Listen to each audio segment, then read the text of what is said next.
அண்ணன் செங்கோட்டையன் அண்ணன் அவர்கள் நம்ம கூட வந்து சேர்ந்தது நமக்கு ஒரு மிகப்பெரிய ஒரு பலம்.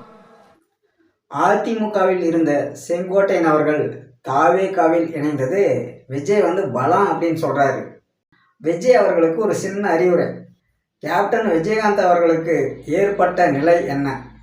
மக்கள் நல கூட்டணியில் இணைந்த விஜயகாந்த் அவர்கள் அரசியலில் எவ்வளோ ஒரு சரிவை சந்தித்தார் அப்படின்றது விஜய் கவனத்தில் எடுத்துக்கணும். என்னை பொறுத்த வரைக்கும் பலம் கிடையாது, பலகீனம்தான்.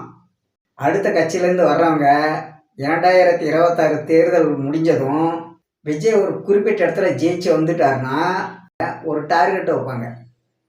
டார்கெட்டை வச்சு அந்த பதவியை அவங்களுக்கு கொடுத்தே ஆகணும். இல்லைன்னா அவங்க விஜய் மேலே பழிவு போடுறதுக்கு வாய்ப்பு இருக்குது, விஜய் பற்றி அவதூறு பரப்புறதுக்கு வாய்ப்பு இருக்குது.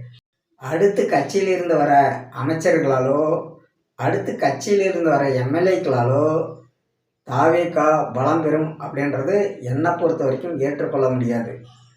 விஜய் தனித்து செல்வதே சிறந்தது. உங்களுடைய கருத்து என்ன அப்படின்றத கமெண்ட்டில் பதிவு பண்ணுங்கள். மீண்டும் அடுத்த ஒரு தகவலோடு நான் உங்களை சந்திக்கிறேன். நன்றி, வணக்கம்.